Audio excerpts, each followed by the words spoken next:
లేచి నుంచోండి. కూర్చున్నాం కదా, కొంచెము కాళ్ళు నొప్పులు అనేవి పెడతాయి.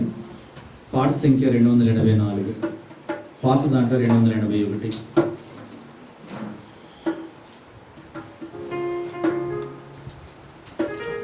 1, 2, 5 మాత్రమే వాడుకుంటాం. 1, 2, 5.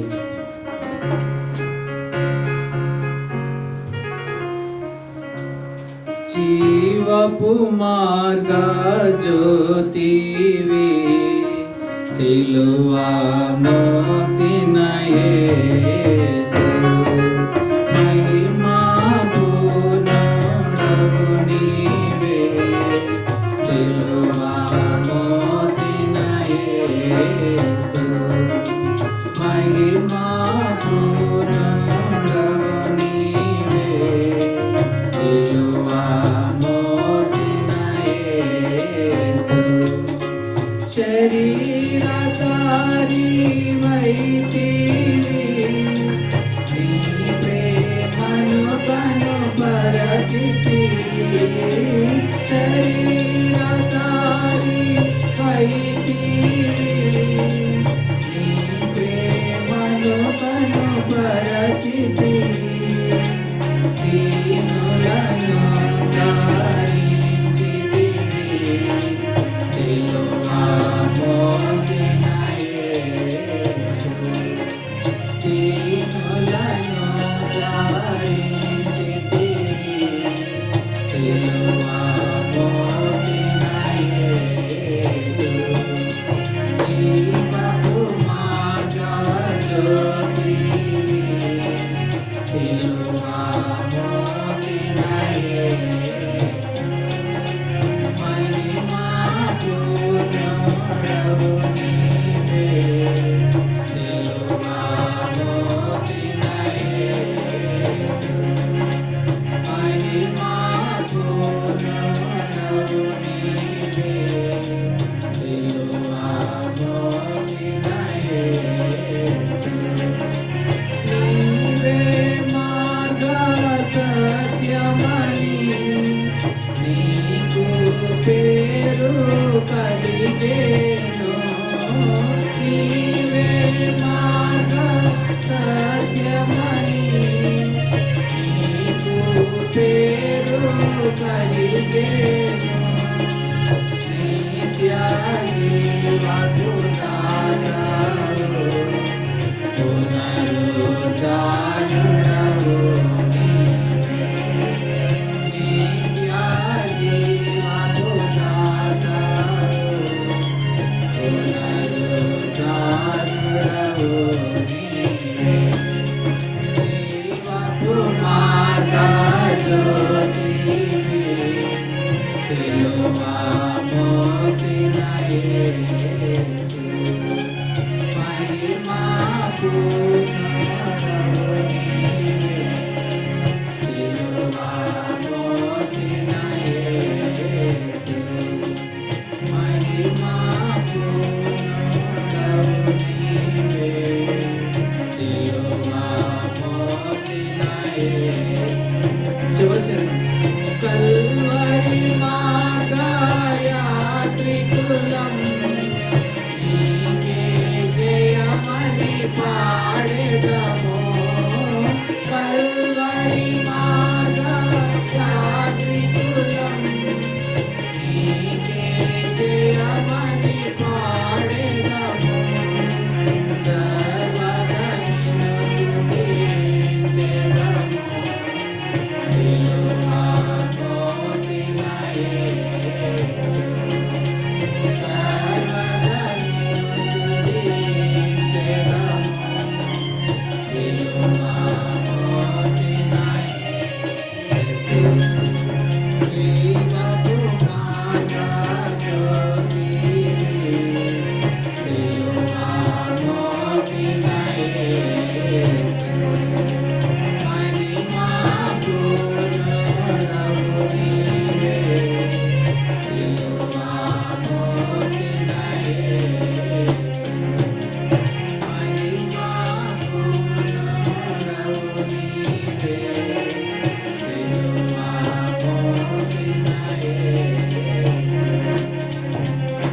దయచేసి కూర్చునండి.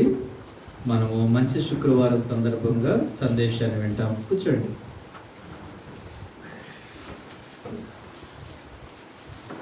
దేవుని యొక్క వాక్యంలో నుండి మనము కొన్ని మాటలు అందరం కలిసి చదువుకోబోతున్నాం. ఆచారంగా కాదు. కొంతమందికి దేవుని మందిరానికి వచ్చినప్పుడు ఆ మాటలు చదివిపిస్తే బాగుండేది, ఎంత వాక్యం చెప్పినా సరే మనసంతా అక్కడే ఉంటుందన్నమాట. కాబట్టి ఏది ఏమైనా పరిశుద్ధాత్మ ద్వారా దేవుడు మాట్లాడే ప్రతి ఒక్క మాట అది చాలా ప్రాముఖ్యమైంది. ఇప్పుడు మనం కొన్ని వచనాలు చదువుకోబోతున్నాం. మీది ఏ లాంగ్వేజ్ అయినా సరే, English or Telugu or Hindi language Bibles, తప్పకుండా ఆ మాటలు తీయండి. మీరు తప్పకుండా చదవాలి. బాయ్స్, మీ బైబిల్స్ ఏవి? Where is your Bible? బ్యాగ్స్లోంచి ఇంకా బైబిల్సే తీయలేదా మీరు? ఇంకా తీయండి మీ బైబిల్స్, మీరు పట్టుకోండి.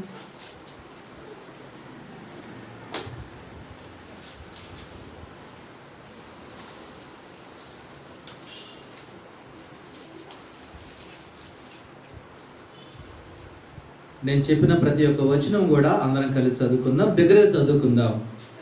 మొట్టమొదటిగా లూకాసు వార్త 23వ అధ్యాయము, Luke gospel chapter 23 verse 34, verse 34, 23 and 34. Luke gospel.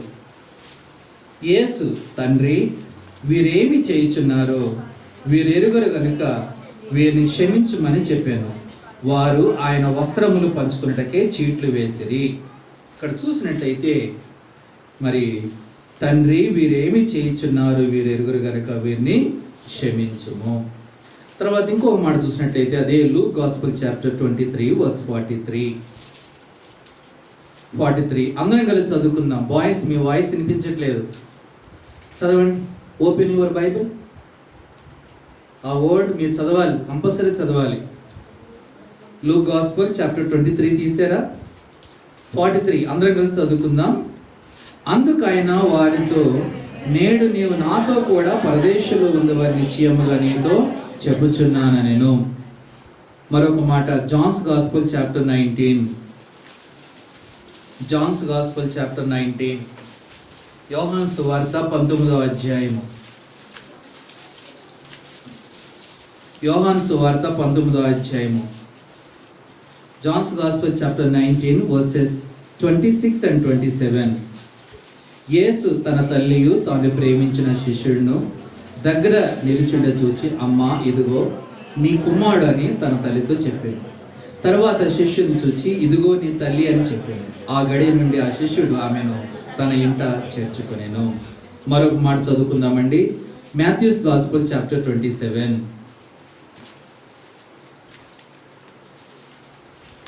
మత్తయి సువార్త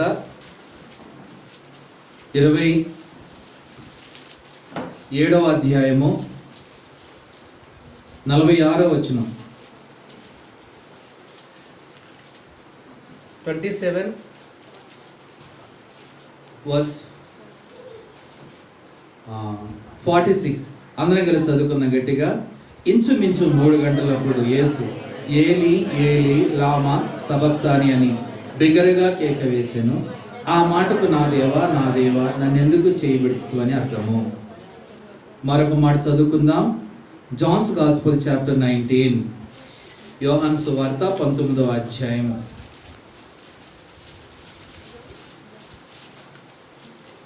జాన్స్ గాస్పెల్ చాప్టర్ 19 వర్స్ 28, 28వ వచనం. 19వ అధ్యాయం యోహాను సువార్త 28వ వచనాన్ని మనం అందరం కలిసి బిగ్గరగా చదువుకుందాం. అటు తర్వాత సమస్తమును అప్పటికి సమాప్తమైనది యేసెరిగి, లేఖనము నెరవేరినట్లు నేను దప్పిగొనుచున్నాను నేను. మరొక మాట చదువుకుందాం. John's gospel same chapter 19 verse 30, 19 chapter verse 30.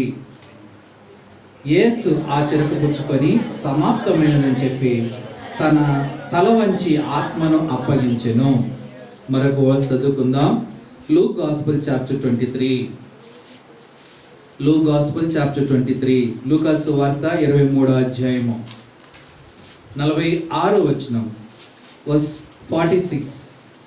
అప్పుడు యేసు గొప్ప శబ్దంతో కేకవేసి, తండ్రి, నీ చేతికి నా ఆత్మను అప్పగించున్నాను. ఆయన ఇలాగ చెప్పి ప్రాణం విడిచెను. చదువుకున్న వాక్యాలన్నీ కూడా యేసుక్రీస్తు ప్రభువారు శిలువలో పలికిన 7 మాటలని, అది ఆచారం కాదు, బైబిల్లోనే ఉన్నాయి. బైబిల్లో ఉన్నవే మనం చదువుకున్నాం. కాబట్టి దేవుడు పరిశుద్ధాత్మ ద్వారా మరి మాట్లాడడానికి ఈ దినాన నిన్ను ఒక ప్రత్యేకమైన రీతిలో ప్రభు నేను తీసుకెళ్ళిన అంటున్నారు. ఎందు గురించి అంటే, ఈ దినం మంచి శుక్రవారం సందర్భముగా యేసుక్రీస్తు ప్రభువారు ఆయన నీ హృదయాన్ని తాకన ఉంటున్నారు. ఎందు గురించి అంటే, ఇంకా నీ పాపాలు ఒప్పుకోలేదు, ఇంకా నువ్వు తిరిగి జన్మించలేదు, ఇంకా నువ్వు మారుమనసు పొందలేదు, ఇంకా యేసుక్రీస్తు ప్రభువుని నీ సొంత రక్షకుడుగా అంగీకరించలేదు, ఏదో మందిరానికి వస్తున్నావు, వెళ్ళిపోతున్నావు, లేకుంటే నీ మనసులో ఒకవేళ ఏదో తర్వాత నువ్వు పోస్ట్ పోన్ చేసుకుంటా వస్తూ ఉన్నావు. అయితే ఈ దినాన దేవుడు, నీవు రావద్దు అనుకున్నావు, ఎక్కడికో వెళ్ళాలనుకున్నావు, కానీ నువ్వు ఇక్కడికే వచ్చినావు. కానీ సందర్భం కారణం ఏంటంటే, ఈ దినాన ప్రభు నీతో సహవాసం చేయనై ఉంటున్నారు. ఈ దినాన ప్రభు నీ హృదయాన్ని తాకనై ఉంటున్నారు. ఈ దినాన నువ్వు పోగొట్టుకున్నటువంటి సంతోషాన్ని ప్రభు నీకు ఇవ్వనై ఉంటున్నారు. కాబట్టి నువ్వు పురుషుడు అయినా సరే, నువ్వు స్త్రీ అయినా సరే, మీరు మగవారైనా సరే, మీరు ఆడవారైనా సరే, తప్పకుండా ఈ దినమైనా సరే యేసుక్రీస్తు ప్రభువారు తన వాక్యం ద్వారా ఇచ్చే సంతోషాన్ని సంతోషంగా మీ హృదయంలో చేర్చుకొని మీరు మారు మనసు పొందడానికి ఇది ఒక మంచి శుక్రవారం కాబోతుంది. దేవుడు ఆ విధంగా మీతో మాట్లాడడానికి ఆయన ఇవ్వబోతున్న వాక్యం ప్రభు ఆశీర్వదించేలాగన ప్రార్థనలో ప్రభు సహాయం చేయనట్లు ప్రార్థనలో మనం ప్రభు వైపు చూస్తాం. ప్రేమగల మా తండ్రి, నమ్మకమైన మా ప్రభువా, పరిశుద్ధుడా, మీ ఘనమైన నామాన్ని బట్టి వందనాలు ప్రభా. ఈ దినము తండ్రి రాగలుగుతూ వచ్చిన యెష్కోల్ సంఘాన్ని బట్టి వందనాలు. చిన్నపిల్లలు, యవనస్తులు, పెద్ద సహోదరులు, సహోదరీలు మా ప్రభా సంఘం అంతటి నడిపించారు. మీ దాసుడు కూడా పరిచయ నిమిత్తం బయటికి వెళ్ళారు, జ్ఞాపకం చేసుకున్నాను దేవా తండ్రి. మరి ముఖ్యంగా చదువుకున్నటువంటి మీ మాటలు ప్రభా, సిలువలో పలికిన 7 మాటలు మేము ప్రభా ధ్యానించుకోము. మీరు ఏ మాటల ద్వారా అయితే మాట్లాడినా వింటున్నారు. ఈ దినం ఒక పాపి రక్షింబట్ట పరలోకంలో గొప్ప సంతోషం. కాబట్టి ప్రభా, ఎవరైతే వారి లైఫ్ చేంజెస్ గురించి మా ప్రభా డేస్ను వారు పోస్ట్ పోన్ చేసుకుంటూ వస్తున్నారు, ఈ రోజు అనేది ఒక స్పెషల్ డే. కాబట్టి వారి దినాన వారి యొక్క హృదయాన్ని తెరవనై ఉంటున్నారు మీ వాక్యం ద్వారా. కాబట్టి మీరు మాట్లాడుతూ రండి మా ప్రభా. ఈ దినము కొన్ని ఆత్మలు రక్షించుకున్నాము మా ప్రభా. బహిరంగంగా వారు ఒప్పుకోపోయినా అంతరంగంలో మీ పరిశుద్ధాత్మ ద్వారా కార్యం జరిగించండి ప్రభా. మీరు వారి హృదయంలో ప్రవేశించండి. ఈ దినము నుంచి వారికి మీరు దేవుడిగా ప్రభుగా ఉండండి. మా పాపములు క్షమించుము, మీ రక్తం చేత మమ్మల్ని కడగండి, పరిశుద్ధపరచుము దేవా. ఈ దినము ఎవరైతే ఇంకా రాలేకపోతూ వచ్చారు వారిని కూడా కొన్ని మాటలు వినడానికని తీసుకొని రండి ప్రభా. సంఘం అంతటిని ప్రభా మీ యొక్క స్వాధీనంలో ఉంచుకొని మీ పరిశుద్ధ ఆత్మ చేత మా హృదయాలు నింపి మీరే తోడుగా ఉండి సహాయం చేస్తురమని యేసు ప్రభు ఘనమైన నామములోనే స్తుతించి ప్రార్థించి అడిగి వేడుకుంటున్నాం తండ్రి, ఆమేన్. చదువుకున్నటువంటి ఈ యొక్క 7 మాటలు చాలా మరి నేనైతే సామాన్యంగా ఎక్కడికి వెళ్ళినా 7 మాటల గురించి నేను చెప్పను. నేను చదివి వాక్యం కాబట్టి చదువుతాను. దేవుడు ఏ మాట ద్వారా మాట్లాడిన ఉంటున్నారో ప్రభు ప్రేరేపణ బట్టి ఆ తలంపులే దేవుడు సంఘంలో ఉంచిన ఉంటున్నారు. 7 మాటల గురించి చెప్పుకోవాలంటే ఈరోజు రాత్రి అయినా మీరు ఇంటికి వెళ్ళారు, ఇక్కడే ఉంటారు. ఇప్పటికే ఈయన 1 గంట వరకు ముగిస్తారా, 1:30 కన్నా ముగిస్తారా లేదా అని మీరు ఆలోచిస్తున్నారేమో కదా. ఈ కలవరాన్ని మీరు తీసివేసుకుంటే అది 2 కానివ్వండి, 3 కానివ్వండి, దేవుని యొక్క వాక్యం మీ హృదయంలో పనిచేస్తుంది అదనమాట. కాబట్టి పరిశుద్ధాత్మ ద్వారా ప్రభు మాట్లాడేటప్పుడు ప్రతి ఒక్క లేఖనము కూడా చాలా ప్రాముఖ్యమైంది. ఈ సమయంలో చదువుకున్నటువంటి 7 మాటలు కూడా యేసుక్రీస్తు ప్రభువారే స్వయంగా మాట్లాడుతూ వచ్చారు. తండ్రి, వీరేమి చేయించున్నారు, వీరు ఎరుగురు గనుక వీరిని క్షమించుము. మొట్టమొదటిగా లూకా సువార్త 23వ అధ్యాయము 34వ వచనంలో మనం చదువుకుంటూ వచ్చినాం. దాని తర్వాత చూసినట్లయితే లూకా సువార్త 23వ అధ్యాయము 43వ వచనములో ఒక మాట మనం చదువుకుంటూ వచ్చినాం. ఆ మాట నేను మరలా చదువుతాను. 43వ వచనం. అందుకు ఆయన వానితో, నేడు నీవు నాతో కూడా పరదేశులో ఉందని నిశ్చయముగా నీతో చెప్పుచున్నాను. ఈ మాట యేసుక్రీస్తు ప్రభువారే స్వయంగా మాట్లాడుతూ వచ్చారు. లూకాసు వార్త 23వ అధ్యాయంలో యేసుక్రీస్తు ప్రభువారిని సిలువ వేయటానికి గొల్గోతా కొండపైకి తీసుకొని వచ్చారు. గొల్గోతా కొండపైకి తీసుకొని వచ్చినప్పుడు యేసుక్రీస్తు ప్రభువారి కుడివైపున ఒకరిని, యేసుక్రీస్తు ప్రభువారికి ఎడమవైపున ఒకరిని, ఇరువురిని కూడా వారు సిలువ వేస్తూ వచ్చారు. కాబట్టి యేసుక్రీస్తు ప్రభువారిని మధ్యలో సిలువ వేస్తూ వచ్చారు. కాబట్టి ఇప్పుడు యేసుక్రీస్తు ప్రభువారు ఎడమవైపున కుడివైపున సిలువ వేయబడినటువంటి వారిలో ఒక వ్యక్తితో మాట్లాడుతూ వస్తున్నారు. ఏంటి అంటే, నీవు నాతో కూడా పరదేశులో ఉండు అని అతనితో మాట్లాడుతూ వచ్చారు. ఆ యొక్క గుడ్ ఫ్రైడే సందర్భంగా, ఆ మంచి శుక్రవారం సందర్భంగా యేసుక్రీస్తు ప్రభువారు చనిపోక మునుపు మరి అక్కడ రక్షింపబడిన వ్యక్తి ఒక బందిపోటు దొంగ. పరదేశు అంటే అది ఆకాశానికిని, అది భూమికిని, తర్వాత మధ్యలో ఉండేటువంటి ఆ యొక్క మరి విశ్రాంతి స్థలం. భూమి పైన ఈ దినాల్లో దేవుడు మనకు అవకాశం ఇచ్చినారు. ఎవరైతే భూమి పైన చనిపోతారో వారు విశ్రాంతి పొందే నిమిత్తమై పరదేశంలోనికి వెళ్తారు. పరదేశంలో ఉన్న వారందరూ కూడా వారు విశ్రాంతి పొందుదురు అని దేవుని యొక్క వాక్యంలో ఉంది. దాని తర్వాత వారు పరలోకానికి వెళ్ళేవారిగా ఉంటారు. దేవుడు ఆ విధంగా యేసుక్రీస్తు ప్రభువారు మాట్లాడేటప్పుడు ఆ వ్యక్తితో నీవు నాతో కూడా పరదేశంలో ఉండు అంటే భూమిపైన ఉన్నటువంటి వ్యక్తికి స్థానం మారింది. ఆ వ్యక్తి ఎక్కడికి వెళ్ళాడంటే దేవుని ద్వారా పరదేశంలోకి వెళుతూ వచ్చినాడు. అంటే ఏంటంటే అతని పాపములు క్షమించబడుతూ వచ్చినాయి కాబట్టి పరదేశంలోకి వెళ్తూ వచ్చాడు. ఆ పరదేశం అనేది మరి దేవుడు నిర్ణయించినటువంటి స్థానమే అది.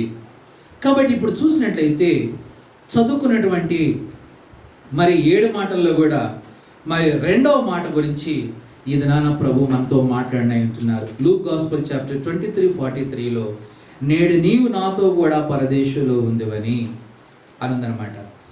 యేసుక్రీస్తు ప్రభువారు బందిపోటు దొంగతో అన్నటువంటి మాట బైబిల్లో ఉన్నటువంటి 66 పుస్తకాల్లో పాత నిబంధన గ్రంథంలో బందిపోటు దొంగలు ఉన్నారు, క్రొత్త నిబంధన గ్రంథంలో కూడా బందిపోటు దొంగలు ఉన్నారు.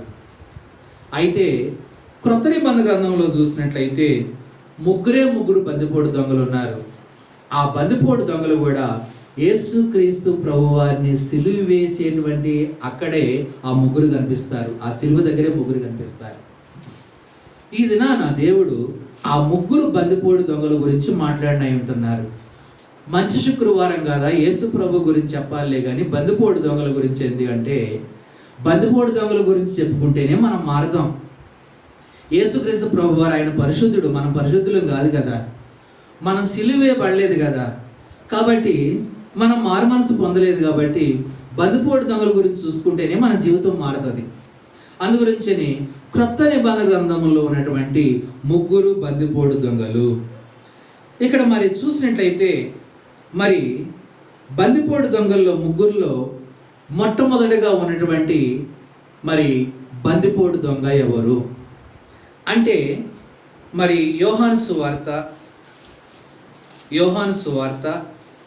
18వ అధ్యాయం, జాన్స్ గాస్పెల్ చాప్టర్ 18 వర్స్ 40 40వ వచనం. అయితే వారు వీనిని వద్దు, బరబ్బాను విడుదల చేయమని మరలా కేకలు వేసిరి. ఈ బరబ్బా బందిపోటు దొంగ. ఈ బందిపోటు దొంగ ఒక పేరు ఉందండి, బరబ్బా. ఈ బరబ్బా బందిపోటు దొంగ. మీరు కన్ఫ్యూజన్ కావద్దు. బరబ్బా, బర్సబా, తర్వాత బర్నబా 3 పేర్లు కొంచెం అటు ఇటుగా ఉంటాయి.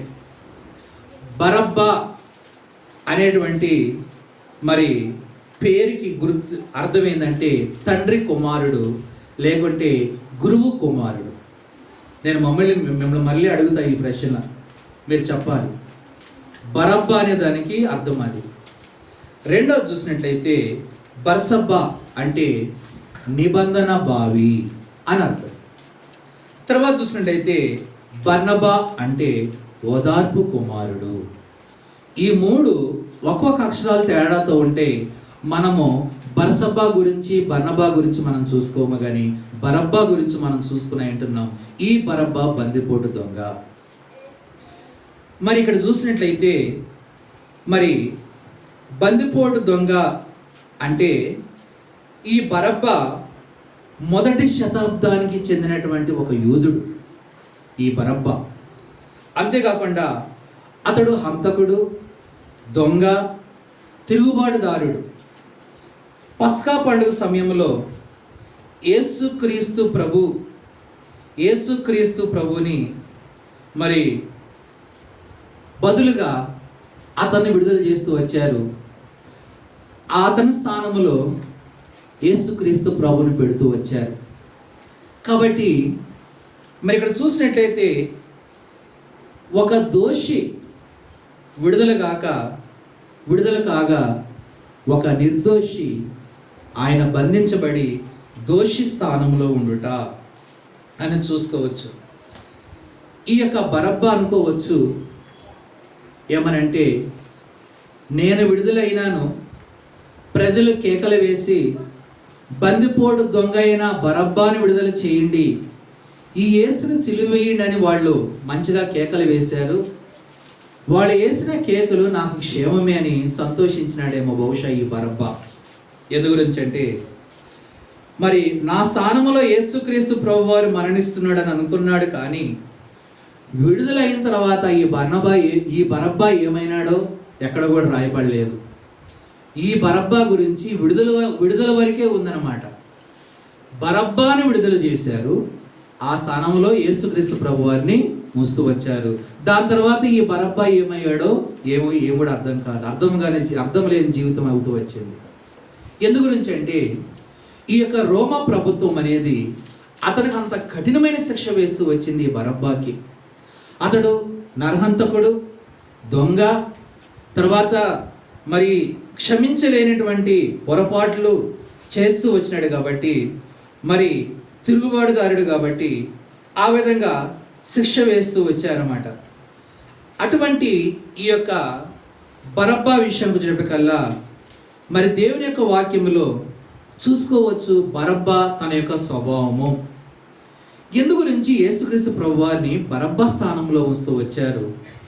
యేసుక్రీస్తు ప్రభువారి మంచివాడా, బరబ్బా మంచివాడా అని చూసుకున్నట్లయితే బైబిల్లో మత్తయి సువార్త 27వ అధ్యాయము, మత్తయి సువార్త 27వ అధ్యాయము 16వ వచనం, 27వ అధ్యాయం 16వ వచనము ఈ విధంగా ఉంది.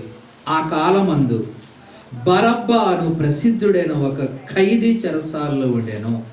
ప్రసిద్ధుడైన ఖైదీ, సామాన్యమైన వ్యక్తి కాదు. బరబ్బా ఎవరంటండి? ప్రసిద్ధి అయిన ఖైదీ. అంటే అతన్ని జైల్లో ఉంచారు, ఖైదీ అని పేరు పెట్టారు.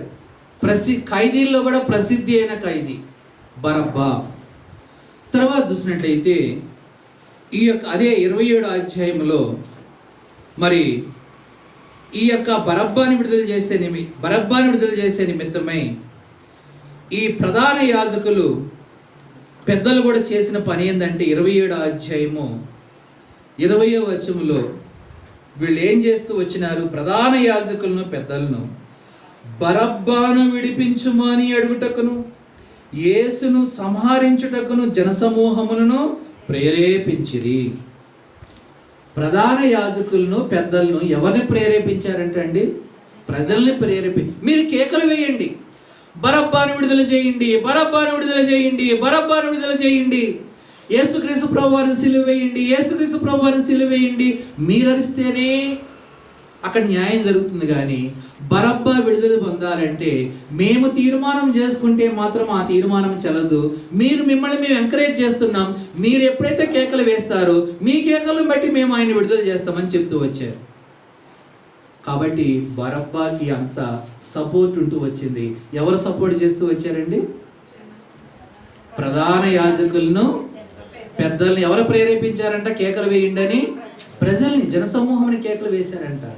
మేము చెప్తే చల్లదు, మీరు కేకలు వేస్తే మీ అందరు కేకలు గెలుస్తాయి, మేము ఆయన్ని సిలువ వేస్తాం, ఈయన్ని విడిచిపెడతాం.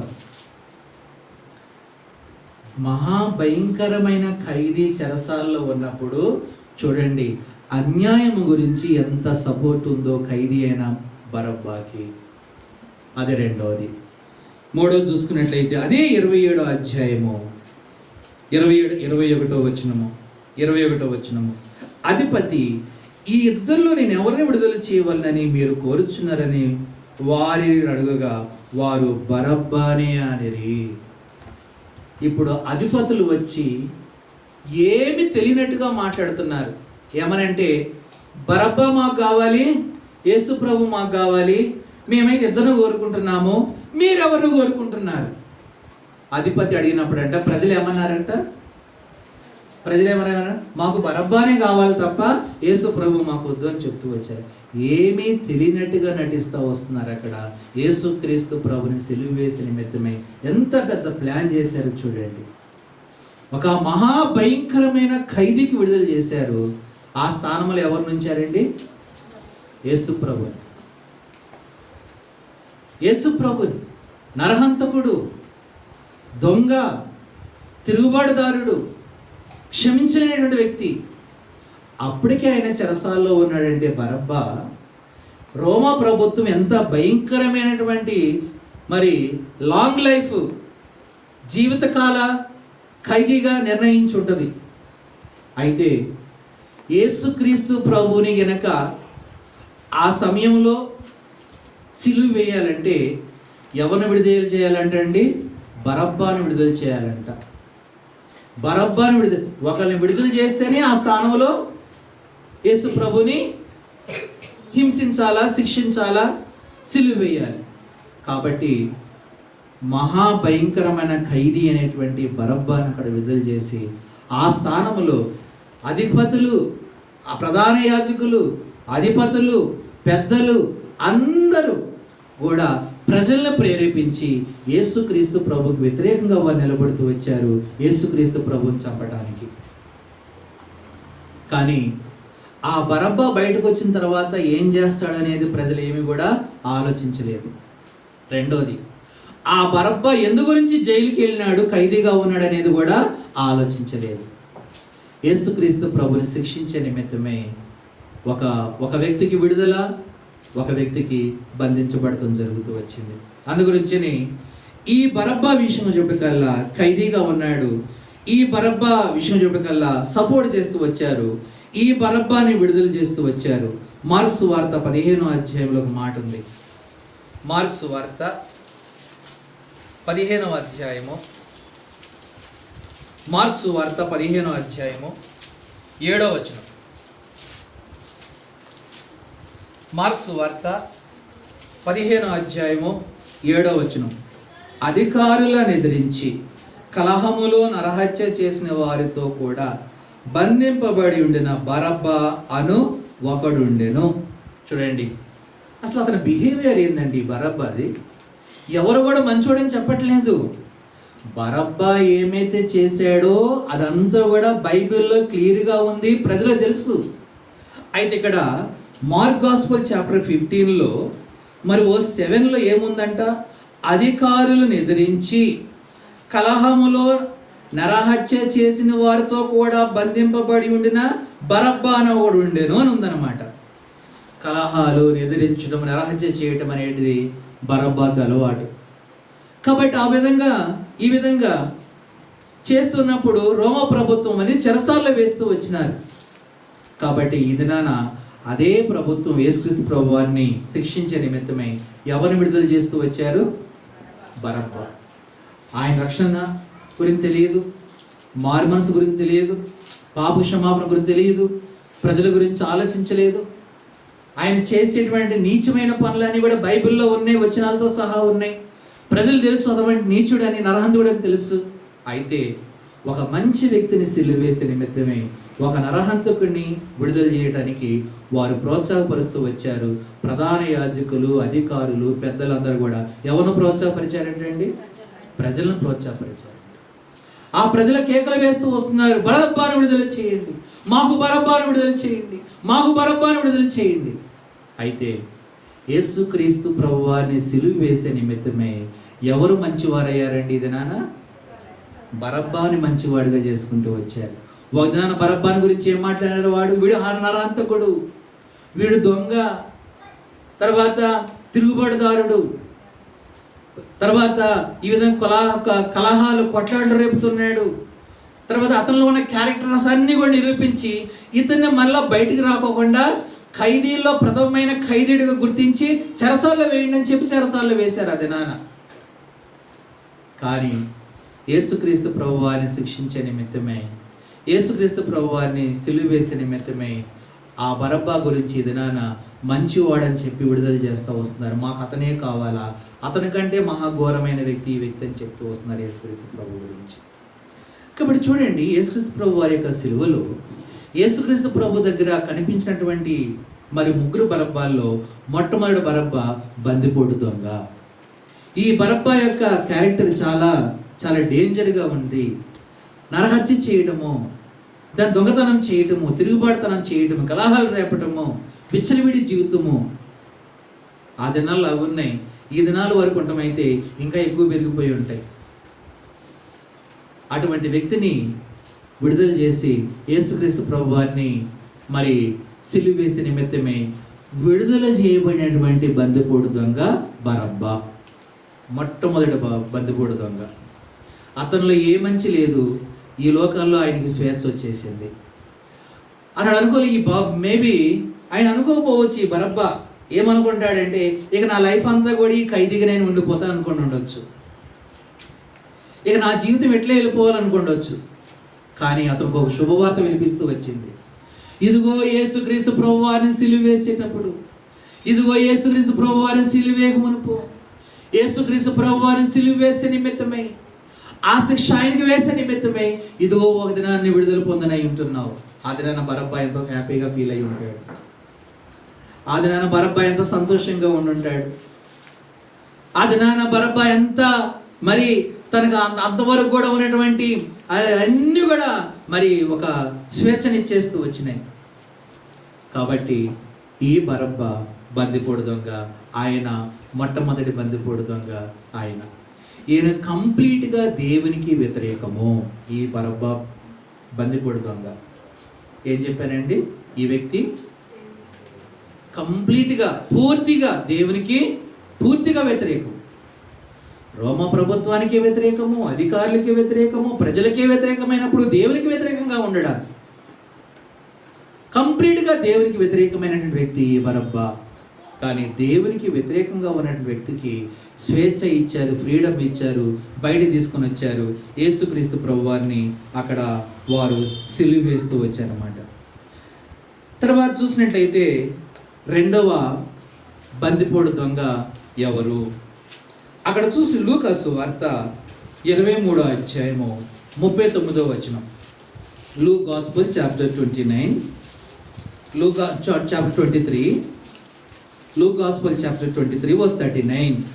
వేలాడ వేయబడిన నేరస్తుల్లో ఒకడు ఆయన్ను దూషించుచు, నీవు క్రీస్తువు కదా, నిన్ను నీవు రక్షించుకొనుము, మమ్మును కూడా రక్షింపమని చెప్పాను. ఈయన రెండవ బందిపోటు దొంగ. ఈయన పేరేంటో తెలియదు. మొట్టమొదటి ఆయన ఏం పేరండి? పిల్లలు చెప్పండి, బాయ్స్. బరబ్బా. ఆయన క్యారెక్టర్ చెప్పండి. నరహంతకుడు, గుడ్. Fighting, very good. చంపడం, ఇంకా లోబడకపోవటము, వెరీ గుడ్. చూడండి, ఈ బరబ్బా, ఆయనకు ఒక పేరు ఉంది, ఆయన బరబ్బా. బ్రదర్స్ చెప్పండి, బరబ్బా అంటే అర్థం ఏంటి? తర్వాత ఇంకో వర్డ్ చెప్పారు, గురువు కుమారుడు, తండ్రి కుమారుడు. అయితే ఈ బరబ్బాకి నేర్పించింది, ఏ విషయాలు నేర్పించారో అక్కడ లేదులే, కానీ తాను ఎదిగింది మాత్రము చాలా మరి ఈ లోకంలో పాపిగా ఎదుగుతూ వచ్చినాడు. సరే, రెండో బరబ్బా గురించి మనం వచ్చినాము. రెండో మరి అక్కడ దొంగ గురించి మనం వచ్చినాము. ఈ యొక్క బందిపోటు దొంగ ఎవరు అంటే, యేసుక్రీస్తు ప్రభునందు విశ్వాసం ఉంచిన వ్యక్తే. అనగా యేసుక్రీస్తు ప్రభుని ఎరిగిన వ్యక్తే అని చెప్పుకోవచ్చు. ఎందు గురించి అంటే, క్రీస్తు అని మాట్లాడినాడు, అక్కడ తెలుసుకున్నాడు యేసు ప్రభు గురించి. యేసుక్రీస్తు ప్రభు గురించి తెలుసుకోలేదే నీవు క్రీస్తువు కదా, నీవు క్రీస్తువు కదా, నువ్వు క్రీస్తువు కదా, నువ్వు క్రీస్తువు కదా అని మాట్లాడలేకపోయేవాడు. యేసుక్రీస్తు గురించి ఎప్పుడో తెలుసుకున్నాడు ఆయన. యేసుక్రీస్తు ప్రభు గురించి ఎప్పుడో విన్నాడు. యేసుక్రీస్తు ప్రభు వారు ఈ లోకానికి వచ్చినారు. యేసుక్రీస్తు ప్రభు వారు పాపాలు క్షమిస్తారు. యేసుక్రీస్తు ప్రభు వారు స్వస్థతలు చేస్తారు. యేసుక్రీస్తు ప్రభు వారు మరి ఆ విధంగా మరి ఆయన ఈ లోకానికి వచ్చినారు అని ఆయన విన్నాడు. అందుగురించని ఈ యొక్క బందిపోడు దొంగ వర్స్ 39 ఏమన్నాడంటే, నీవు క్రీస్తువు కదా, నిన్ను నీవు రక్షించుకొనుము, మమ్మును కూడా రక్షించుమని చెప్పాను. యేసు ప్రభువుని తెలుసుకున్నాడు, కానీ ఆయన మీద విశ్వాసం ఉంచలేదు. తెలుసుకోవడం మాత్రమే నామకార్థంగా జరుగుతూ వచ్చింది. ఏమని తెలుసుకున్నాడంటే ఈ బందిపోటు దొంగ, ఆయన పేరు క్రీస్తు, ఆయన పాపాలని క్షమిస్తాడు, ఆయన నిత్యరాజ్యం ఇస్తాడు, ఆయన స్వస్థతలు చేస్తాడని తెలుసుకున్నాడు. కానీ ఏముంచలేదంటే ఈ దొంగ, బాయ్స్ చెప్పండి, ఏముంచలేదు? విశ్వాసం ఉంచలేదు. విశ్వాసం ఉంచలేదు. తెలుసుకున్నాళ్లే కానీ విశ్వాసం ఉంచలేదు. అయితే నీ స్థానం ఏంటి ఈరోజు? పూర్తిగా బరబ్బా బందిపోడు దొంగలాగా దేవునికి వ్యతిరేకమా నువ్వు? లేకుంటే రెండోదిగా దేవుని తెలుసుకొని నామకార్థమైన జీవితాన్ని జీవిస్తూ ఒక విశ్వాసిని అని చెప్పుకొని అవిశ్వాసిగా జీవిస్తూ వస్తున్నావా ఈ బందిపోడు దొంగలాగా? ఆయన ఏమన్నాడంటే, నీవు క్రీస్తువు కదా అన్నాడు. క్రీస్తు అనగా అర్థం ఏంటండి? అభిషిక్తుడు. యేసు అనగా రక్షకుడు. తన ప్రజలను వారి పాపముల నుండి ఆయన రక్షించును కనుక ఆయనకు యేసు అనే పేరు పెట్టుదు. ఆయన పేరులో ఉన్న అర్థాన్ని బట్టి నీవు క్రీస్తువు కదా, నీవు అభిషిక్తుడువు, నీవు రక్షకుడువు, నీవు పాపాలు క్షమించేవాడువు కాబట్టి నిన్ను నీవు రక్షించుకో, మమ్మను కూడా రక్షించుము అన్నాడు. అంటే ఈయన రక్షించగలడు అనేటువంటిది అతనికి తెలుసు, కానీ హృదయపూర్వకంగా ఒప్పుకోవడం లేదు. అదే అవిశ్వాసం, అదే బలహీనత, అదే నమ్మకపోవటం.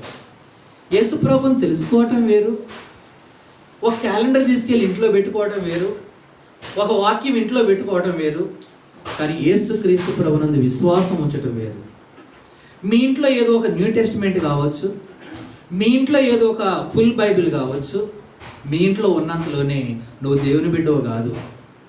యేసుక్రీస్తు ప్రభుని సొంత రక్షకుడిగా అంగీకరించినప్పుడు, యేసుక్రీస్తు ప్రభుని నీ సొంత రక్షకుడిగా స్వీకరించినప్పుడు, యేసుక్రీస్తు ప్రభు దగ్గర నీ పాపాలు ఒప్పుకున్నప్పుడు నువ్వు అప్పుడు ఆయన బిడ్డగా మార్చబడతావు. అప్పుడు నువ్వు చెప్పుకో నేను దేవుని బిడ్డనని. కానీ ఏదో ఒక బైబిల్ని బేస్ చేసుకోను, లేకుంటే ఏదో ఒక వర్డ్ ఆఫ్ గాడ్ దేవుని యొక్క వాక్యాన్ని బేస్ చేసుకోను, లేకుంటే ఒక క్యాలెండర్ని బేస్ చేసుకోను, ఐఎమ్ ఆల్సో వన్ క్రిస్టియన్ అని చెప్పుకోవడానికి ఎటువంటి రైట్స్ లేవు నీకు. ఎందు గురించి అంటే నువ్వు యేసుక్రీస్తు ప్రభువుని సొంత రక్షకుడిగా అంగీకరించలేదు. జస్ట్ నువ్వు తెలుసుకున్నావు అంతే ఆయన క్రీస్తు అని. ఆయన పాపాలు క్షమించడం నీకు తెలుసులే కానీ నీ పాపాలను నువ్వు ఒప్పుకోవడం లేదు. ఎందుకంటే ఆయన ఎంత విశ్వాసం ఉంచడానికి నువ్వు భయపడుతూ వస్తున్నావు. చాలామంది ఇదే చేస్తూ వస్తుంటారు.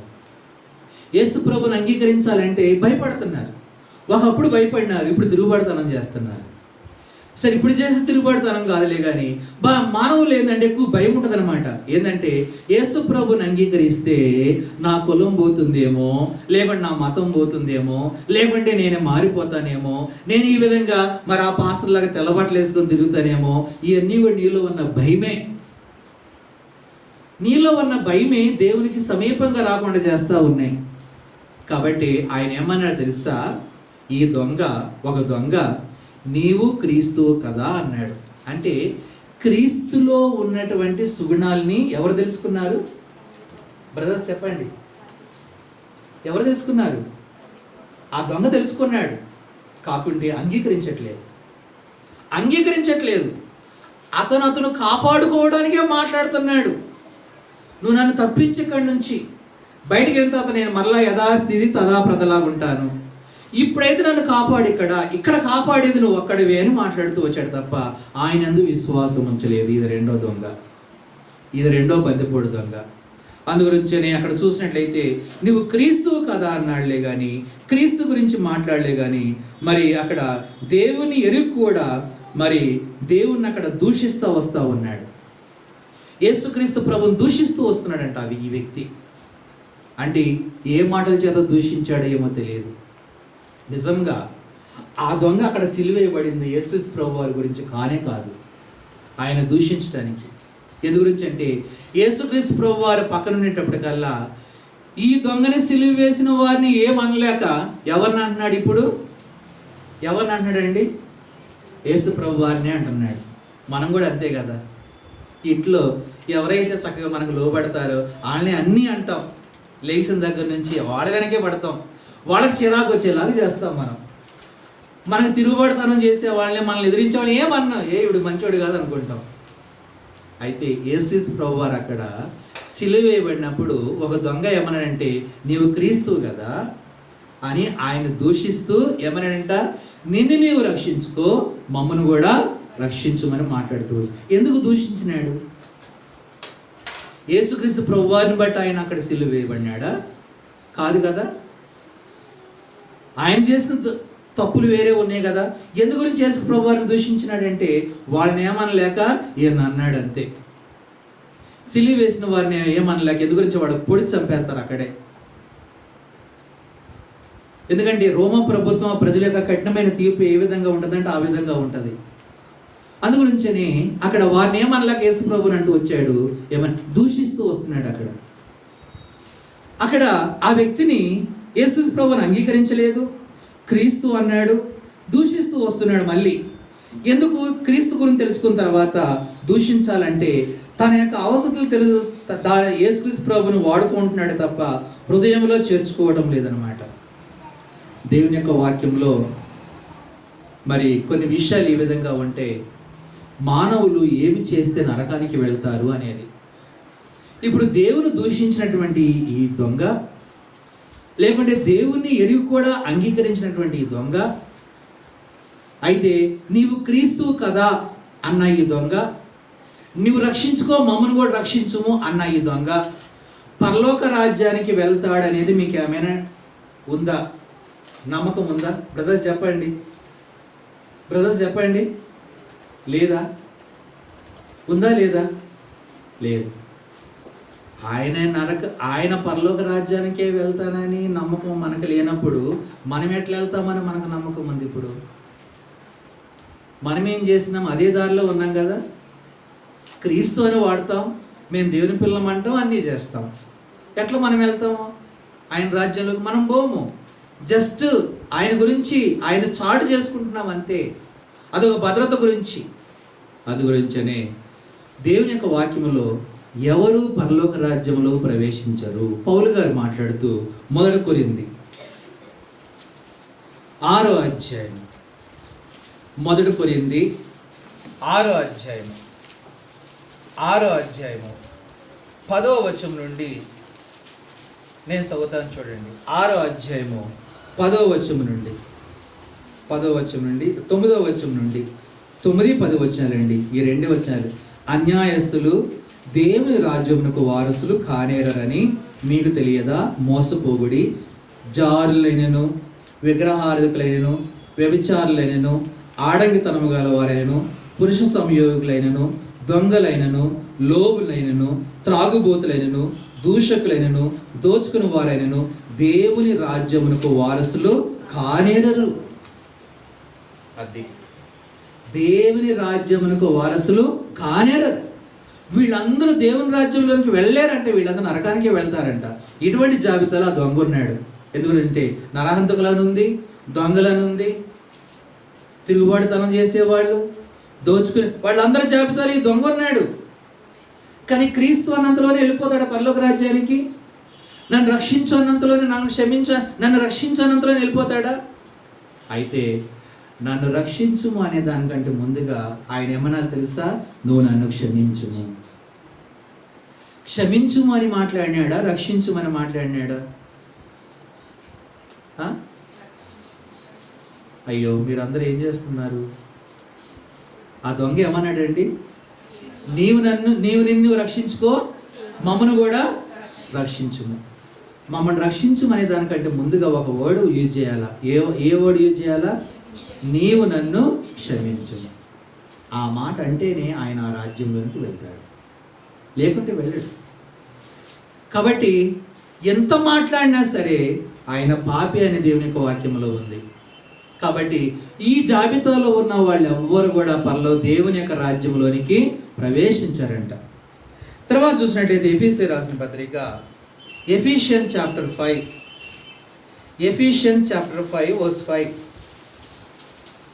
5 వ్యభిచారి అయినను అపవిత్రుడైనను విగ్రహారాధికుడైన లోబి అయినను క్రీస్తు యొక్కయు దేవుని యొక్కయు రాజ్యమునకు హక్కుదారుడు కాడను సంగతి మీకు నిశ్చయముగా తెలియను. దేవుని యొక్క రాజ్యమునకు, క్రీస్తు రాజ్యమునకు వీరెవరు కూడా హక్కుదారులు కారు.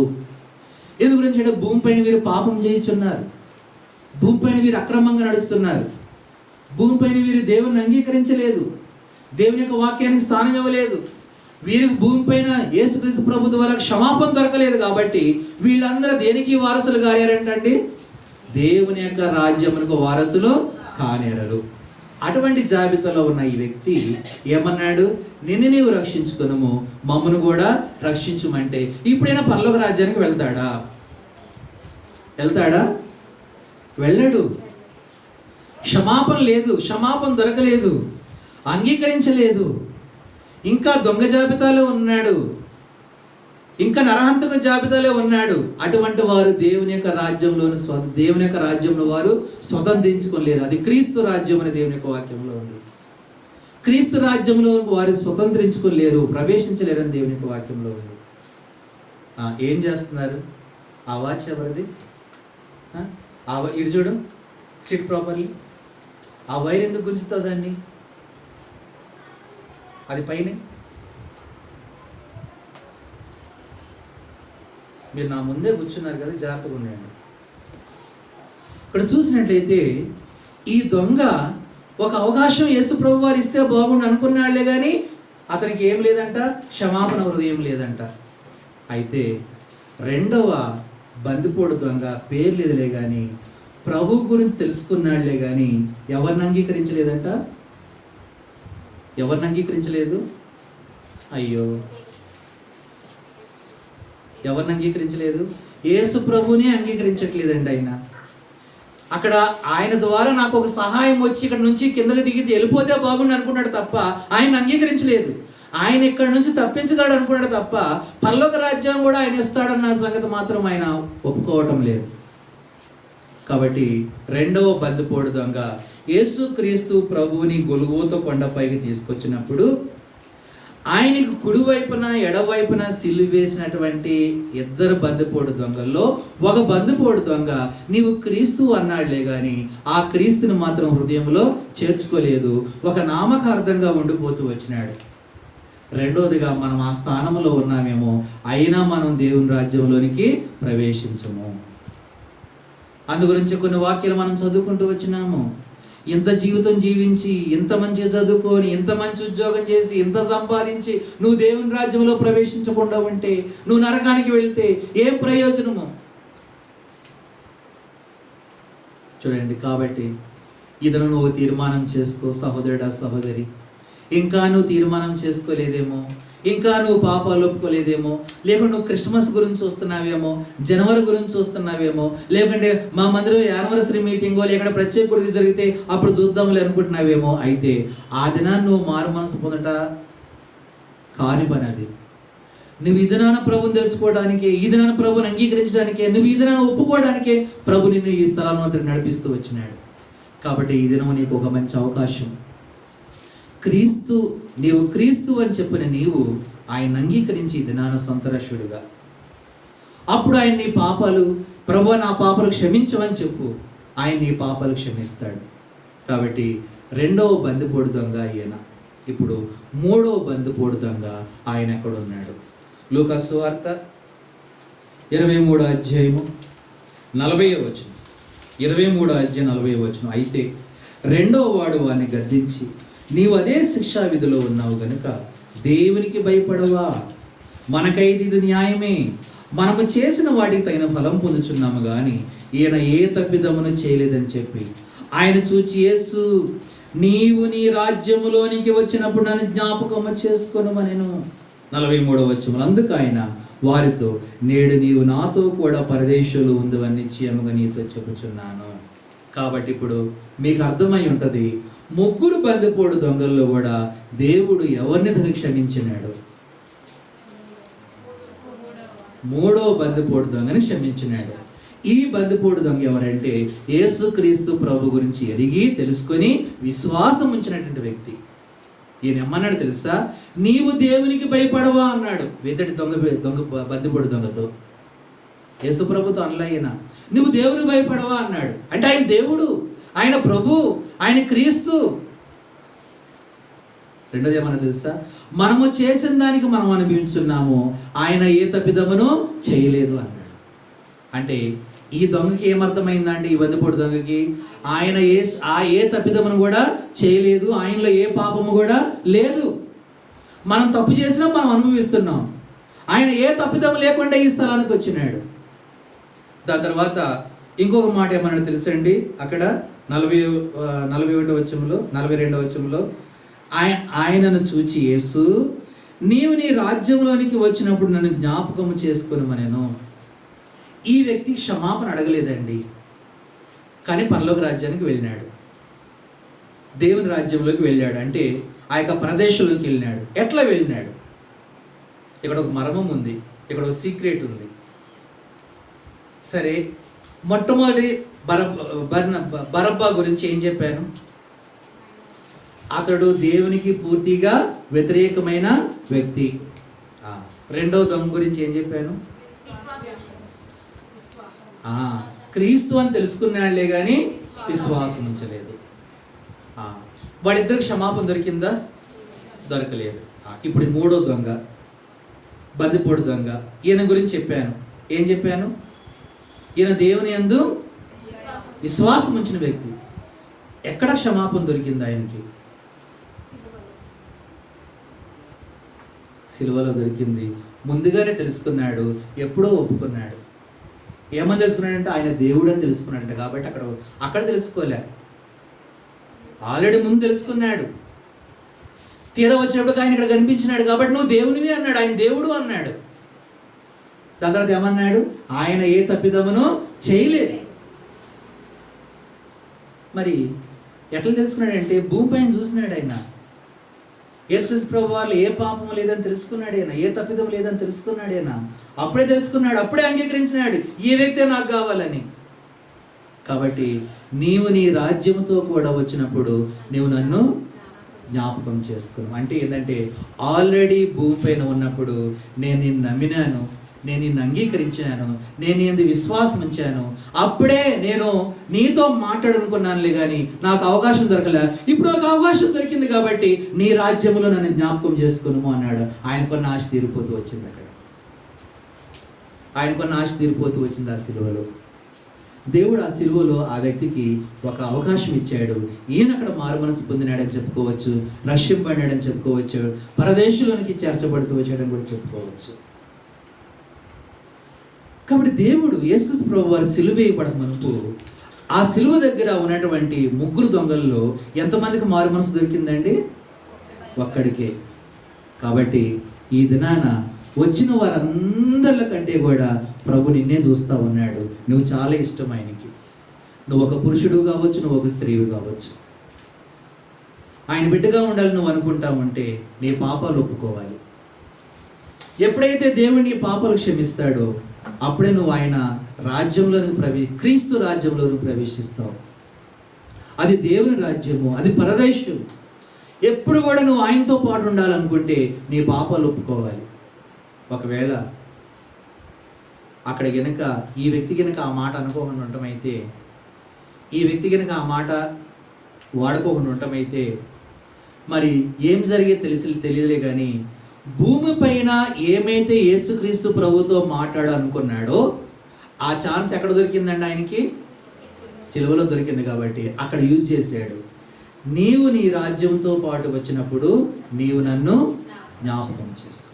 అప్పుడు యేసు ప్రభు వారు ఏమన్నాడంటే ఆ దొంగతో, నీవు నాతో కూడా పరదేశంలో ఉంది అని అతనితో చెప్పాడు. కాబట్టి యేసుక్రీస్తు ప్రభు ద్వారా క్షమాపణ, యేసుక్రీస్తు ప్రభు ద్వారా మారుమనస్సు, యేసుక్రీస్తు ప్రభు ద్వారా రక్షణ ఎవరైతే పొందుతారో వారు ఆయన రాజ్యంలో ప్రవేశిస్తారు తప్ప నామకార్థంగా ఉన్నవాళ్ళు ప్రవేశించరు, దేవునికి వ్యతిరేకంగా ఉన్నవాళ్ళు కూడా దేవుని రాజ్యంలో ప్రవేశించరు. కాబట్టి సోదరుడా సోదరి, నీ స్థితి ఏంటి? వాళ్ళు నువ్వు ఏ విధంగా ఉన్నావు? ఈ ముగ్గురును నువ్వు ఒకసారి కంపేర్ చేసుకో. ఈ ముగ్గురిని జ్ఞాపకం చేసుకో. నువ్వు కూడా జ్ఞాపకం, ఈ ముగ్గురులు ఎవరిలాగా ఉన్నావు ఇవాళ? అయితే మొట్టమొదటి వారిలాగా ఉన్నా సరే నువ్వు నరకానికే వెళ్తావు, నేను నరకానికి వెళ్తా. రెండవదిగా రెండవ బందిపోటు దొంగలాగా ఉంటే నువ్వు నరకానికి వెళ్తావు, నేను నరకానికి వెళ్తాను.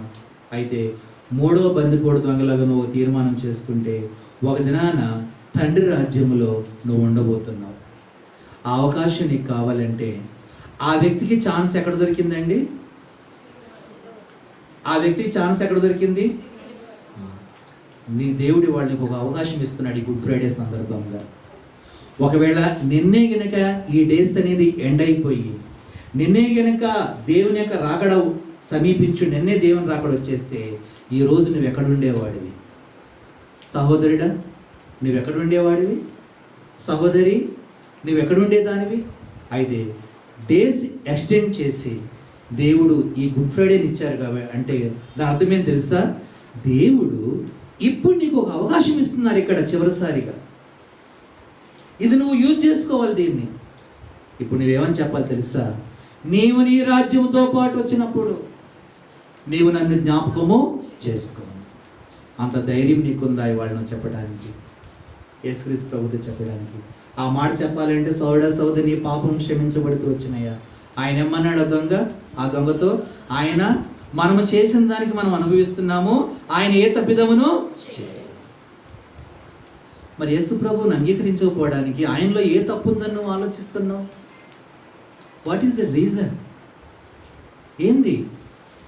నిన్ను ఎవరైనా భవి పెడుతున్నారా? ఎవరైనా నిన్ను వెనక తీసుకొని వెళ్తున్నారా? ఎవరైనా నిన్ను ఈ విధంగా మరి నీకు లేనిపోని విషయాలు చెప్తున్నారా? ఇప్పుడు వద్దు, ఇప్పుడు కాదు, అది మనకు సంబంధించింది కాదు, అది మనకొద్దు, ఈ విధంగా చెప్తా వస్తున్నారా? అయితే నువ్వు వాళ్ళ మాటలు వింటే నువ్వు దేవుని యొక్క రాజ్యమునకు సమీపంగా లేవని గుర్తుపెట్టుకో. నీకు నరకం కావాలంటే నువ్వు ఎవరి మాట అన్నా విను. నువ్వు దేవుని యొక్క రాజ్యంలో ప్రవేశించాలంటే మాత్రము ఎవరి మాట వినాలా? దేవుని మాట వినాలా. నువ్వు ఆయన అంగీకరించాలా. బైబిల్లో శతాధిపతి ఉన్నాడు ఒక ఆయన. చూడండి, ఆ మాట చెప్పి నేను ముగించేస్తాను. మార్క్స్ వార్త 12వ అధ్యాయం. Mark gospel chapter 12. బాయ్స్ తీస్తున్నారా? Mark gospel chapter 12. Mark gospel chapter 12 verses 28 to 34. అక్కడ నేను త్వరగా చదివేస్తాను. శాస్త్రంలో ఒకడు వచ్చి వారు తర్కించుట విని ఆయన వారికి బాగా ఉత్తరమించిన గ్రహించి ఆజ్ఞలన్నిటిలో ప్రధానమైనది ఏదని ఆయన అడిగాను. అందుకు యేసు, ప్రధానమైనది ఏదనగా, ఓ ఇశ్రాయేలు వినుము, మన దేవుడైన ప్రభు అద్వితీయ ప్రభు, నీవు నీ పూర్ణ హృదయముతో, నీ పూర్ణ ఆత్మతో, నీ పూర్ణ వివేకముతో, నీ పూర్ణ బలముతో నీ దేవుడని ప్రభువుని ప్రేమిపోవాలని అన్నది ప్రధానమైన ఆజ్ఞ. రెండవది, నిన్ను వలె నీ పొరుగు వారిని ప్రేమింపవలనది రెండవ ఆజ్ఞ. వీటికంటే ముఖ్యమైన ఆజ్ఞ మరేమీ లేదని అతనితో చెప్పాను.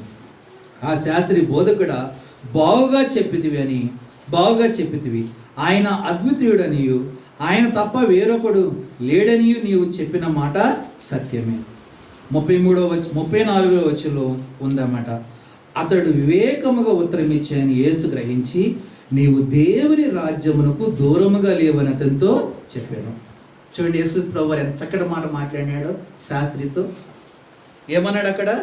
నీవు దేవుని రాజ్యమునకు దూరముగా లేవు అన్నాడంటే దేవుని రాజ్యం సమీపంగా ఉన్నావు అంటే అద్వితీయ దేవుడు, నీవు తప్ప వేరొక దేవుడు లేడని నువ్వు గుర్తించినావు కాబట్టి నువ్వు త్వరలోనే దేవుని రాజ్యంలో ప్రవేశించబోతున్నావు అన్నాడు. దేవుని రాజ్యమునకు సమీపంగా ఉన్నావు అనే శతాధిపతి యేసు ప్రభువు మాట్లాడాడు. అయితే ఇవాళ నీ ఆన్సర్ ఏంటి? ఇప్పుడు నీ దగ్గర నుంచి వచ్చే ప్రశ్న ఏంటి? నీ దగ్గర నుంచి ఆన్సర్ ఏంటి? జవాబు ఏంటి? అయితే నువ్వు దేవుని యొక్క రాజ్యంలో ప్రవేశించాలి అంటే ప్రభు కూడా నిన్ను అంగీకరించాలి, ప్రభు కూడా నిన్ను ఒప్పుకోవాలి. కాబట్టి ఇది నా గుడ్ ఫ్రైడే అంటే ఏదో మరి యేసు ప్రభు వారి శిలువ ధ్యానాలు, లేకుంటే మందిరంలో కొంచెం ఏడ్చి లేకుంటే ఇంటికి వెళ్ళిపోయి ఏదో డల్గా ఉండి, లేకుంటే ఏదో ఉపవాసం ఉండి వీళ్ళు అడుగుతూ ఉంటే ఏం లేదులే మాకు ఇవాళ గుడ్ ఫ్రైడేగా అందు గురించి ఎట్లున్నానులే అని ఈ సాడీలు చెప్పుకున్నాడు. ఇవన్నీ వృధా, వేస్ట్. ఇవన్నీ వృధా అండి. రియల్ గుడ్ ఫ్రైడే అంటే you believe lord Jesus Christ today only. నువ్వు ఈ దినమే యేసుక్రీస్తు ప్రభుని అంగీకరించడానికి దేవునికి ఇస్తున్న చివరి ఛాన్స్ ఇది. ఒకవేళ ఆ బందుపోడు దొంగ యేసుక్రీస్తు ప్రభుని కనుక అక్కడ నీవు నీ రాజ్యంతో వచ్చినప్పుడు నన్ను జ్ఞాపకం చేసుకోమని అనుకోకుండా ఉండటమైతే దేవుని రాజ్యంలోకి వెళ్ళేవాడా? నువ్వు అనుకుంటున్నావు మరో దూరం చూడొచ్చులే అనుకుంటున్నావు కదా, నీకు ఛాన్స్ లేదు. ఇంకా ఈరోజే ఇదే ప్రభు నీతో మాట్లాడినప్పుడు నువ్వు సరి చేసుకో. నీ హృదయాన్ని యేసుక్రీస్తు ప్రభుకి గుడ్ ఫ్రైడే సందర్భంగా ఆయన నీ గురించి చనిపోయినారు, ఆయన నీ గురించి రక్తాన్ని కార్చారు, ఆయన నీ గురించి గుల్గొతకు పడకను ఎగిలినారు, ఆయన సమాధి చేయబడినారు. ఇదంతా కూడా నీ గురించి నా గురించి కదా. ఒక దొంగ చెప్పాడు ఆయనలో ఏ తప్పిదం లేదని, ఆయన ఏం చేయలేదని చెప్పినాడు కదా. నువ్వెందుకు ఆలోచిస్తున్నావు? ఇంకా ఎందుకు ఆలోచిస్తున్నావు? సోదరుడా సోదరి, ఏదైనా ఒక తీర్మానం చేసుకో. యేసుక్రీస్తు ప్రభువు ఆయన వేచి ఉన్నాడు నీ గురించే ఇది నా నీ కూడికి పెట్టినాడు దేవుడు. నీ గురించే దేవుడు ఒక సేవకుని తీసుకొచ్చినాడు. నీ గురించే దేవుని యొక్క వాక్యం నుంచి ఒక మాట వినిపించినాడు. నువ్వు విన్నావు. ఇదే విధంగా వెళ్ళిపోతే, నువ్వు వెళ్ళిపోయిన తర్వాత నేను క్షమించే వారు ఎవరు లేరు అక్కడ. నీ క్షమాపణ అనేది ఇక్కడే యేసు ప్రభువు నిన్ను క్షమించాలి. ఆ విధంగా నువ్వు తీర్మానం చేసుకో. నువ్వు తీర్మానం చేసుకోవాలంటే ఇది నా నీ పాపాలు ఒప్పుకో. యేసు ప్రభువు నేను పాపిని, నా పాపాలు క్షమించమని నువ్వు అడుగు. పాప క్షమాపణ లేకుండా పరలోక రాజ్యం చేరు. మీ విద్య కావచ్చు, మీ వ్యవసాయం కావచ్చు, మీ ఉద్యోగం కావచ్చు, మీ శాలరీ కావచ్చు, మీ గుడ్ నేమ్ కావచ్చు, ఏది కూడా దేవుని రాజ్యంలో తీసుకొని వెళ్ళదు. అయితే ఇది నాన్న నీవేమైతే ప్రభుత్వం సమాధానపడి సరి చేసుకుంటావో ఒకదా నువ్వు దేవుని రాజ్యంలో ఉండబోతున్నావు. ఆ అవకాశం నీకు కావాలంటే ఇదే నీకు మంచి అవకాశము, ఇదే నీకు చివరి అవకాశము. మోకరించండి, ప్రార్థన చేసుకుందాం. ఎవరు కూడా లేచి వెళ్ళొద్దు. కుర్చీలో కూర్చున్న వాళ్ళు మోకరించగలిగితే చాలా మంచిది. మీకు ఏమి బాధ లేదు, కాళ్ళు నొప్పులు లేవు, ఏమి లేవు. Please Neel down. దేవునికి లోపడండి.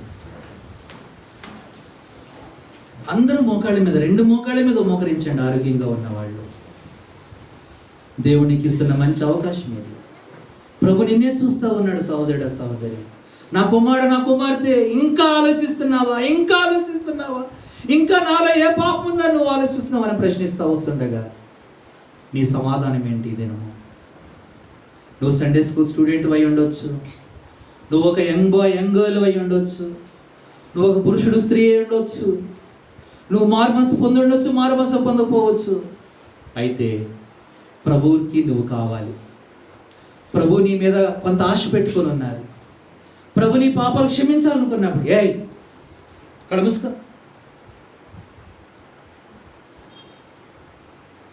ఇది నన్ను దేవునితో ఒక మాట చెప్పగలవా? ప్రభువా నన్ను క్షమించు, నేను ఇటువంటి పాపిని, నేను నీచుణ్ణి, నేను యథార్థవంతుడిని కాదు. నా గురించి నువ్వు చనిపోయినావు, నీలో ఏ పాపము లేదు. తండ్రి నీ రాజ్యంతో నువ్వు వచ్చినప్పుడు నన్ను జ్ఞాపకం చేసుకుని నన్ను క్షమించని చెప్పగలవా? ఈ దినము ఆ శాస్త్రత యేసు ప్రభువు అన్నాడు, నువ్వు దేవుని యొక్క రాజ్యమునకు సమీపంగా ఉన్నావు అన్నాడు కదా. అయితే ఇది నాన్న మరి నీ పరిస్థితి ఏంటి? నరకానికి వెళ్తావా, దేవుని రాజ్యానికి వెళ్తావా? నీ పాపాలు ఒప్పుకో. బహిరంగంగా ఒప్పుకునే పని లేదు, మనసులో ఒప్పుకో. యేసుక్రీస్తు ప్రభు దగ్గర వాటిని తీసివేసుకో, నువ్వు కడుక్కో ఆయన రక్తం ద్వారా. అవును ప్రభువా నేనే పాపిని, నువ్వు కాదని చెప్పు. ఇది నాన్న నువ్వు అదే విధంగా వెళ్ళిపోవద్దు వెనక్కి. నీకు నెమ్మది ఉండదు, శాంతి ఉండదు, సంతోషం ఉండదు, ఆనందం ఉండదు. అదే వేదన, అదే దుఃఖము, అదే పాపము, అదే లైఫ్ రొటీన్గా. అయితే నీకు నరక వేదన ఉంటుంది తర్వాత.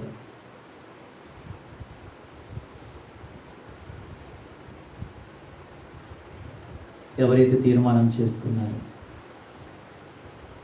ఎవరైతే మీ పాపాలు ఒప్పుకుంటూ వచ్చినారు, ప్రభువా నువ్వు నా పాపాలు క్షమించినందుకు వందనములు, నేను ఇది నుంచి నీ బిడ్డగా జీవించాలనుకుంటున్నానని చెప్పిన వారు మీ గురించి ప్రార్థించే నిమిత్తమే మీ కుడి చేతిని చూపించండి, మీ గురించి మేము ప్రార్థన చేస్తాం. మీ పేరు గురించి ప్రార్థన చేయము. అందరు కళ్ళు మూసుకొని మిమ్మల్ని ఎవరు చూడట్లేదు, యేసు ప్రభు మాత్రమే చూస్తున్నాడు. మీరెవరు కూడా కళ్ళింపు చూడొద్దు. మీరు ఎవరైనా సరే ఈ దినము మీ పాపాలు ఒప్పుకుని ఉంటే, నా గురించి ప్రార్థన చేయండి, ఈ దినం నేను పాపాలు ఒప్పుకున్నాను చెప్పి ఉంటే, సహోదరుడా ఎవరు కూడా కళ్ళింపు చూడొద్దు. దేవునిని దీవించి ఆశీర్వదించి నీ తీర్మానాన్ని ప్రతిష్ఠించును గాక. దేవుని యొక్క రాజ్యంలో నువ్వు ఉండాలని ప్రభు ఆశిస్తూ వస్తున్నాడు. ఈ దినం నుంచి నువ్వు ఆయన కుమారుడిగా ఉంటున్నావు. ఎంతమంది చేతులు ఎత్తినా సరే దేవుడు మిమ్మల్ని అందరినీ దీవించును గాక. సహోదరుల పక్షముగా రూమ్లో ఉన్నవారు కనిపించట్లేదు, ఈ రూమ్లో ఉన్నవారు కనిపించట్లేదు. ఒకవేళ ఎవరైనా ఉండుంటే దేవుడు మిమ్మల్ని దీవించును గాక. తీర్మానం చేసుకునండి. నువ్వు VBS గురించి చూడొద్దు, యూత్ క్యాంప్ గురించి చూడొద్దు, సండే స్కూల్ గురించి చూడొద్దు. ఈ దినమేమి మిక్కిలి అనుకూలమైన సమయం. ఇదే రక్షణ దినము.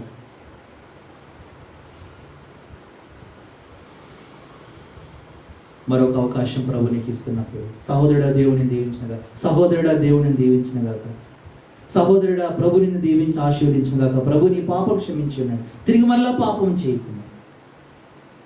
ఇంకా ఎవరైనా ఉన్నారా? చివరిగా అవకాశము.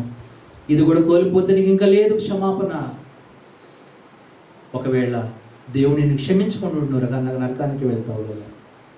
చిన్నపిల్లలైనా సరే, యవనస్తులైనా సరే, మీ అందరి గురించి ప్రార్థన చేస్తాం. అదేవిధంగా నిశ్శబ్దంగా మోకాళ్ళ మీద అట్లనే ఉండండి. పిల్లలు కూడా కళ్ళిప్పి చూడొద్దు.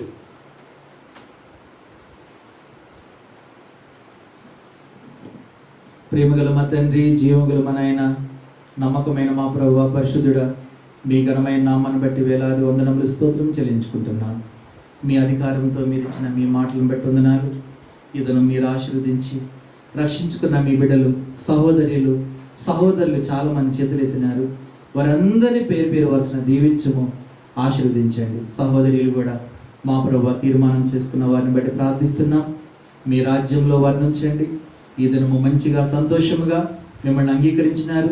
సమాధానకరంగా వారు ప్రభా దాన్ని మీ రాకళ్ళు వారు మిమ్మల్ని చూచుటకు మీరే తోడుగా ఉండి సహాయం చేయము. దేవా ఇచ్చిన సమయాన్ని బట్టి, ఈ దినాన్ని బట్టి మీకు ఎంతో వందనాలు. ఎవరైతే ఇంకా పాపముతో తిరిగి వెళ్తున్నారో ప్రభా, ఇంటికి వెళ్ళిన తర్వాత అయినా సరే వారు ప్రార్థన చేసుకునే ప్రార్థన ద్వారా మా ప్రభా తండ్రి పాప క్షమాపణ ద్వారా వారు తిరిగి జన్మించేలాగానే మీరే తోడు నడిపించుము. ఇచ్చిన వాక్యాన్ని బట్టి, సహవాసాన్ని బట్టి మీకు ఎంతో వందనాలు. బిడ్డలు తిరిగి వెళ్తున్నారనైనా క్షేమంగా చేర్చండి. వారి కుటుంబాల్లో వారి బంధువులు, వారి రక్త సంబంధులందరినీ జ్ఞాపకం చేసుకున్నాము. వారి యొక్క పిల్లల చదువుల్లో జ్ఞాపకం చేసుకునండి. 10th ఎగ్జామ్స్ రాసిన మా బిడ్డల గురించి మేము ప్రార్థిస్తున్నాం. ఇంటర్ ఎగ్జామ్స్ రాసిన వారి గురించి ప్రార్థిస్తున్నాం. మంచి రిజల్ట్ అనుగ్రహించము. అదేవిధంగా ఎంసెట్ ప్రిపేర్ అవుతున్న వారి గురించి, ఇంకా హైయర్ ఎడ్యుకేషన్స్ కొరకే ప్రార్థన చేయమని వారి గురించి ప్రార్థిస్తున్నాం. ఎవరైతే అనారోగ్యాలతో ఉన్నారో వారిని మీరు జ్ఞాపకం చేసుకొని సంపూర్ణంగా తాకండి, స్వస్థపరిచి మంచి ఆరోగ్యం దయచేయము.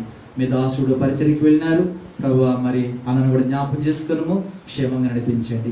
మా ప్రియులు వెళ్తున్నారు, క్షేమంగా నడిపించము. మరలా కలుసుకునేంత వరకు మీరే తోడుగా ఉండి సహాయం చేయమని మహిమాగంత ప్రభువులు మీకే ఆరోపిస్తూ వందనములు స్తోత్రం చెల్లించుకుంటూ యేసు ప్రభు ఘనమైన నామములోనే స్తుతించి ప్రార్థించడి వేడుకొంచున్నాం తండ్రి, ఆమేన్. ప్రకటనలు విన్న తర్వాత మరి చివరి ఆశీర్వాద ప్రార్థన ఉందాం. ప్రకటనలు యథావిధిగా మీకు వార ప్రకటనలు అయిపోయినాయి ఆల్రెడీ. రేపైతే శనివారమే మరి ప్రకటించి ఉండొచ్చు. ఆదివారము ఈస్టర్ సందర్భంగా యేసుక్రీస్తు ప్రభువారు తిరిగి లేచిన సందర్భంగా ఆదివారము జరిగేటువంటి 10:30కి ఆరాధన యథావిధిగా జరుగుతుంది. మిమ్మల్ని అందరినీ కూడా సంఘముగా ఆహ్వానిస్తున్నాము. రండి, మీ బంధువులు, మీ స్నేహితులు, ఇంకా తెలిసిన వాళ్ళని కూడా తీసుకుని రండి. ఆ దినం కూడా దేవుని యొక్క వాక్యం ద్వారా ప్రభు మీతో మాట్లాడతారు. ఆ దినం ప్రభు వల్ల ఉంటుంది. ఆ దినము మరి దేవునికి కానుకలు కూడా సమర్పించుకోవచ్చు. ఈ దినం ప్రభు వల్ల ఉండదు, కానుకల సమయం కూడా లేదు. కాబట్టి మరి క్షేమంగా వెళ్ళండి. మీ గురించి మేము ప్రార్థన చేస్తాం. ఇప్పుడు చివరి ఆశీర్వాద ప్రార్థన చేసుకుంటాం. మన తండ్రి అయిన దేవుని యొక్క ప్రేమయు, ఆయన కుమారుడైన యేసుక్రీస్తు కృపయు, పరిశుద్ధాత్మ దేవుని యొక్క అయిన సహవాసం, తీర్మానం చేసుకున్న వారికి, మనకని, మన బంధువులకు, రక్త సంబంధులకు, ఇరుగు వారికి, సంఘానికి, సార్వత్రిక సకల పరిశుద్ధులకు ఇప్పుడు ఎల్లప్పుడూ ఆయన రాకడ పర్యంత వరకు సదాకాలము తోడై నడిపించును గాక.